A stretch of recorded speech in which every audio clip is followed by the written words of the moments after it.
22 अप्रैल 2025 को लश्कर ए तैयबा से संबंधित पाकिस्तानी और पाकिस्तान प्रशिक्षित आतंकवादियों ने भारत में जम्मू और कश्मीर के पहलगाम में भारतीय पर्यटकों पर बर्बरतापूर्ण हमला किया। 25 भारतीयों और एक नेपाली नागरिक को कायरतापूर्ण मौत के घाट उतार दिया गया।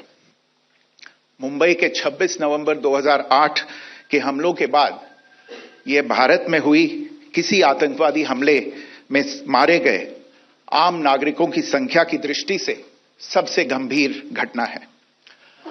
पहलगाम का हमला अत्यधिक बर्बरतापूर्ण था, जिसमें वहां मौजूद लोगों को करीब से और उनके परिवारों के सामने सिर पर गोली मारी गई। हत्या के इस तरीके से परिवार के सदस्यों को जानबूझकर आघात पहुंचाया गया। साथ ही उन्हें यह नसीहत भी दी गई कि वे वापस जाकर इस संदेश को पहुंचा दें। यह हमला स्पष्ट रूप से जम्मू और कश्मीर में बहाल हो रही सामान्य स्थिति को बाधित करने के उद्देश्य से किया गया था। चूंकि पर्यटन फिर से अर्थव्यवस्था का मुख्य आधार बन रहा था, इस हमले का मुख्य उद्देश्य इसे प्रतिकूल रूप से प्रभावित करना था। पिछले वर्ष आप सभी जानते हैं 2.25 करोड़ से अधिक पर्यटक कश्मीर आए थे।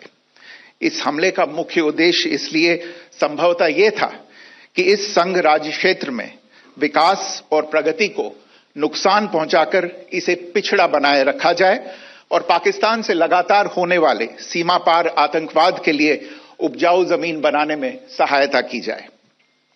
हमले का यह तरीका जम्मू और कश्मीर और शेष राष्ट्र दोनों में सांप्रदायिक दंगे भड़काने के उद्देश्य से भी प्रेरित था। इसका श्रेय सरकार और भारत के सभी नागरिकों को दिया जाना चाहिए कि इन प्रयासों को विफल कर दिया गया। एक समूह ने खुद को रेजिस्टेंस फ्रंट टीआरएफ कहते हुए इस हमले की जिम्मेदारी ली है। यह समूह संयुक्त राष्ट्र द्वारा प्रतिबंधित पाकिस्तानी आतंकवादी समूह लश्कर ए तैयबा से जुड़ा हुआ है।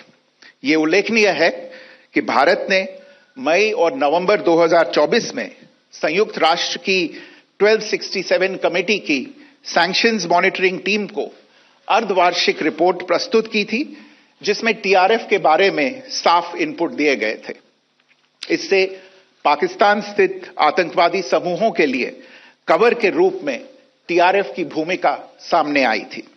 इससे पहले भी दिसंबर 2023 में भारत ने इस टीम को लश्कर ए तैयबा और जैश ए मोहम्मद के बारे में सूचित किया था, जो टीआरएफ जैसे छोटे आतंकवादी समूहों के माध्यम से अपनी गतिविधियों को संचालित कर रहे हैं। इस संबंध में 25 अप्रैल को यूएन सिक्योरिटी काउंसिल प्रेस वक्तव्य में टीआरएफ के संदर्भ को हटाने के लिए पाकिस्तान के दबाव पर भी ध्यान दिया जाना चाहिए। पहलगाम आतंकवादी हमले की जांच से पाकिस्तान के साथ आतंकवादियों के संपर्क उजागर हुए हैं। रेजिस्टेंस फ्रंट द्वारा किए गए दावे और लश्कर ए तैयबा से ज्ञात सोशल मीडिया हैंडल द्वारा इसको रीपोस्ट किया जाना इसकी पुष्टि करता है। चश्मदीद गवाहों और विभिन्न जांच एजेंसियों को उपलब्ध अन्य सूचनाओं के आधार पर हमलावरों की पहचान भी हुई है। हमारी इंटेलिजेंस ने इस टीम के योजनाकारों और उनके समर्थकों की जानकारी जुटाई है। इस हमले की रूपरेखा भारत में सीमा पार आतंकवाद को अंजाम देने के पाकिस्तान के लंबे ट्रैक रिकॉर्ड से भी जुड़ी हुई है, जिसके लिखित और स्पष्ट दस्तावेज उपलब्ध हैं। पाकिस्तान दुनिया भर में आतंकवादियों के लिए एक शरण स्थल के रूप में पहचान बना चुका है। यहां अंतर्राष्ट्रीय स्तर पर प्रतिबंधित आतंकवादी सजा पाने से बचे रहते हैं। इसके अलावा पाकिस्तान ने इस मुद्दे पर विश्व और फाइनेंशियल एक्शन टास्क फोर्स जैसे अंतर्राष्ट्रीय मंचों को जानबूझकर गुमराह करने के लिए भी जाना जाता है। साजिद मीर का मामला, जिसमें इस आतंकवादी को पाकिस्तान ने मृत घोषित कर दिया था और फिर अंतर्राष्ट्रीय दबाव के परिणाम स्वरूप वो जीवित पाया गया, इसका सबसे स्पष्ट उदाहरण है। यह स्वाभाविक है कि पहलगाम में हुए इस हमले से जम्मू और कश्मीर के साथ साथ भारत के अन्य भागों में भी आक्रोश देखा गया। हमलों के बाद भारत सरकार ने स्वाभाविक रूप से पाकिस्तान के साथ संबंधों को लेकर कुछ कदम उठाए। आप सभी उन निर्णयों से अवगत हैं जिसकी घोषणा 23 अप्रैल को की गई थी। तथापि यह आवश्यक समझा गया कि 22 अप्रैल के हमले के अपराधियों और उनके योजनाकारों को न्याय के कटघरे में लाया जाए। हमलों के एक पखवाड़े के बाद भी पाकिस्तान द्वारा अपने क्षेत्र या अपने नियंत्रण वाले क्षेत्रों में आतंकवादियों की इंफ्रास्ट्रक्चर के विरुद्ध कार्रवाई करने के लिए कोई स्पष्ट कदम नहीं उठाया गया है। उल्टे वो इनकार करने और आरोप लगाने में ही लिप्त रहा है। पाकिस्तान आधारित आतंकवादी मॉड्यूल्स पर हमारी खुफिया निगरानी ने संकेत दिया है कि भारत के विरुद्ध आगे भी हमले हो सकते हैं। अतः इनको रोकना और इनसे निपटना दोनों को बेहद आवश्यक समझा गया। आज सुबह, जैसा कि आपको ज्ञात होगा, भारत ने इस तरह के सीमा पार हमलों का जवाब देने और उन्हें रोकने तथा उनका प्रतिरोध करने के अपने अधिकार का प्रयोग किया है। यह कार्यवाही नपीतुली, नॉन एस्केलेटरी, आनुपातिक और जिम्मेदारीपूर्ण है। यह आतंकवाद की इंफ्रास्ट्रक्चर को समाप्त करने और भारत में भेजे जाने वाले संभावित आतंकवादियों को अक्षम बनाने पर केंद्रित है। आपको यह भी स्मरण होगा कि 25 अप्रैल 2025 को संयुक्त राष्ट्र सुरक्षा परिषद ने पहलगाम आतंकवादी हमले पर एक प्रेस वक्तव्य जारी किया था, जिसमें आतंकवाद के इस निंदनीय कार्य के अपराधियों, आयोजकों, फाइनेंसरों और प्रायोजकों को जवाबदेह ठहराने और उन्हें न्याय के दायरे में लाने की आवश्यकता पर जोर दिया गया था। भारत की आज की इस कार्रवाई को इसी संदर्भ में देखा जाना चाहिए। Good morning. Thank you all for joining this briefing. As you are all aware, on April 22, 2025, Pakistani and Pakistan-trained terrorists belonging to the Lashkar-e-Taiba carried out a savage attack on Indian tourists at Pahalgam in Jammu and Kashmir in India. They murdered 26 people, including one national of Nepal, causing the largest number of civilian casualties in a terrorist attack in India since the 26 November 2008 attacks in Mumbai. The attack in Pahalgam was marked by extreme barbarity, with the victims mostly killed with headshots from close range and in front of their families. Family members were deliberately traumatized through the manner of the killing, accompanied by the exhortation that they should take back the message.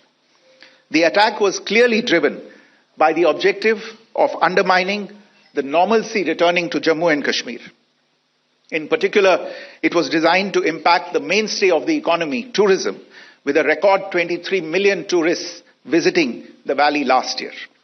The calculation presumably was that harming growth and development in the Union territory would help keep it backward and create fertile ground for continued cross-border terrorism from Pakistan.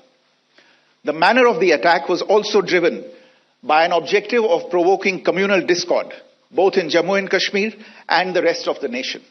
It is to the credit of the government and the people of India that these designs were foiled. A group calling itself the Resistance Front has claimed responsibility for the attack.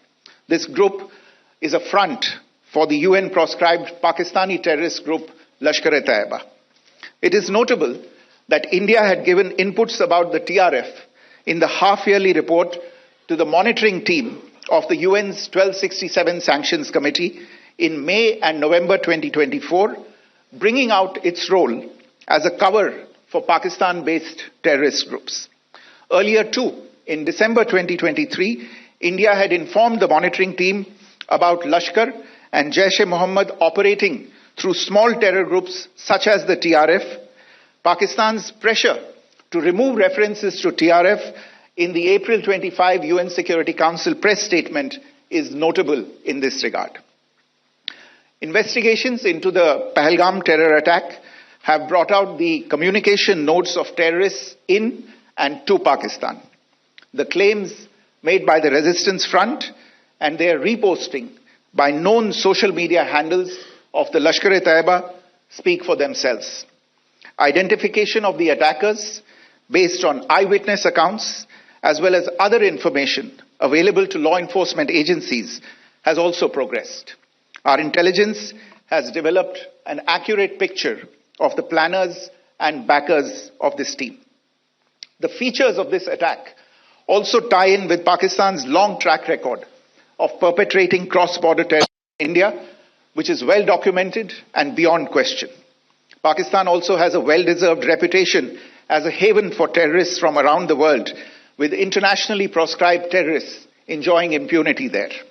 In addition, Pakistan has been known to willfully mislead the world and international forums, such as the Financial Action Task Force, on this issue.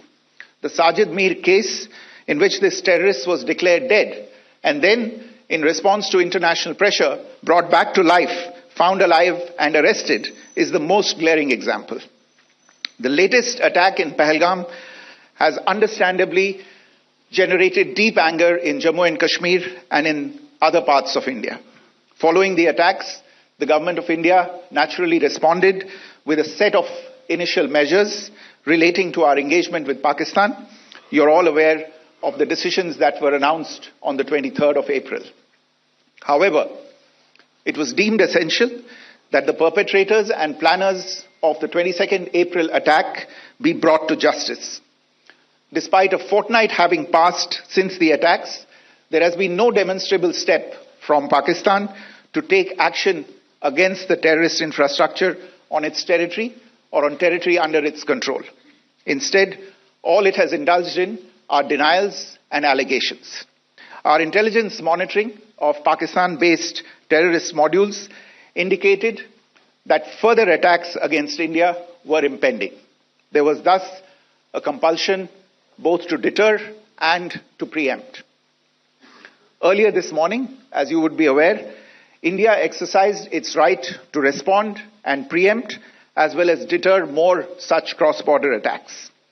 These actions were measured, non-escalatory, proportionate, and responsible. They focused on dismantling the terrorist infrastructure and disabling terrorists likely to be sent across to India. You would also recall that the Security Council on 25th April 2025 had issued a press statement on the Pahalgam terror attack, underlining, and I quote, the need to hold perpetrators, organizers, financiers, and sponsors of this reprehensible act of terrorism accountable and bring them to justice, unquote. India's latest actions should be seen in this context. আমাদের video ভালো লাগলে like এবং share করুন। Comment সেকশনে গিয়ে জানান আপনাদের মতামত। আরো ভিডিও পেতে আমাদের চ্যানেল সাবস্ক্রাইব করুন এবং প্রতি মুহূর্তে খবরের আপডেট পেতে প্রেস করুন বেল আইকন।